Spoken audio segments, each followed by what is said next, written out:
Good morning and welcome to OB Acres. Today, all week, this is Saturday, April 23rd, and it's supposed to be 80 degrees today. So I've been working on my planter all week. I want to get a different planter. I've had this thing forever, but I hate to get rid of it now. I've rebuilt the whole thing pretty much. All new this week, all new seals on all these cylinders, which is a job, taking that all apart. And but I got them all rebuilt so they won't leak no more. Last year I rebuilt 2 of them. This year I rebuilt the other 6. The other 4, I'm sorry. I put different fertilizer on it 2 years ago, and I fixed the problem I had. These smaller filters would keep plugging up, so there's no filters in them anymore. I put this bigger one on, and it works really good now. I got the red ball system, or whatever the hell that is. It's the full monitor. It works good. The squeeze pump went bad years ago, and I never liked that damn thing, so I got this here. But I replaced 2 more. All the hoses for the lift cylinders were getting leaking. I replaced the hose for this one that goes through the frame. I put new tires on, a couple new tires on. I mean, it's old. I redid my markers. This used to have, this is an old 7,000 front fold rigid frame. But this used to have the fold box with all the solenoids, and I took that off years ago and I replumbed it. So I eliminated all that, because I got several remotes on all my tractors. I don't need that. So I got the fold plumb separate and the lift plumb separate, and now I got the markers. I bought a new valve. I had a valve on, or it wasn't working right, but I bought this surplus center. It's a couple $100. So I got my markers plumbed into one remote, and it'll fold. It used to be you would fold, these here would fold when you folded the planter up. Oh, why is that leaking now? This here would fold when you folded the planter up.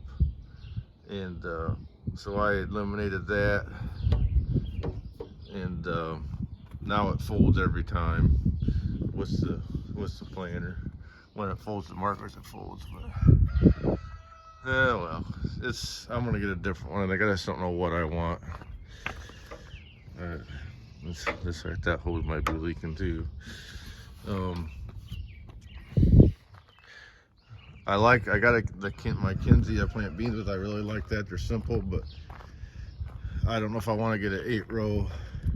I got this bent monster on it this year. Used to have it on the TW, and I'm switching it on this because the TW has enough power. It's just the front end weight is lacking some, and when you go to turn on the ends. But this will work better, so I could go to a 16 row. I got an 8-row corn head.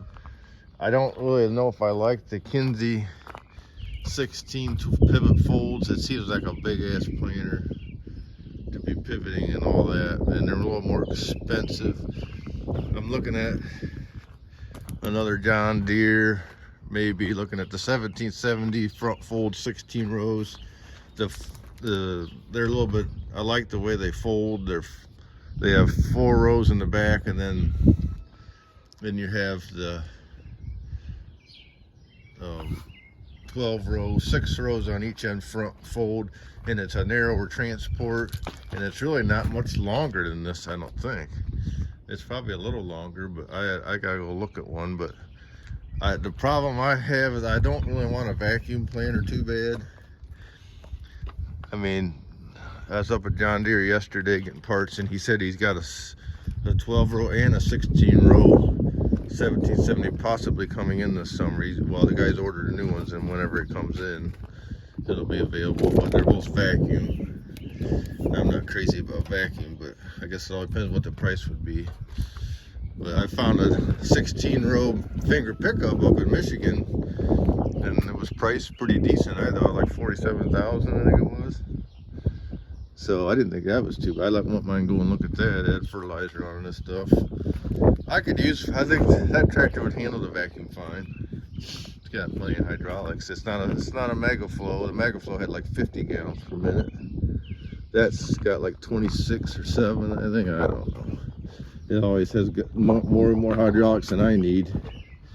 I think it would run the vacuum okay, because a lot of guys are running them on the older Deeres and they ain't got as much as this does.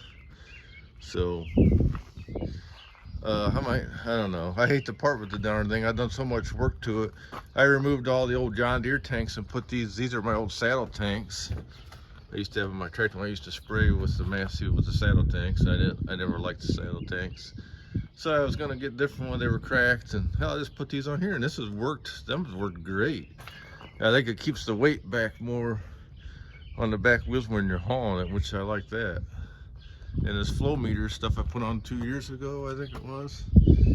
I kept plugging up these filters, but now that I got that on, I think it'll work great. So I just run up the electric. I got a switch in the cab that turns them on, and then I turn them off on the ends, and then it also turns off my GPS.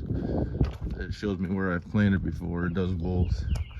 And I got my markers in there, and it's got the guy I bought this off of years ago. He had updated the monitor. It's got a population monitor, tells you all that stuff. But I put my GPS in here and I made a bracket. I think I should sell these to the Genesis people, because on the Genesis website, because I bent that up and it actually works good. But my markers here, and then this is my pump switch. Just plugs into my outlet there and works great.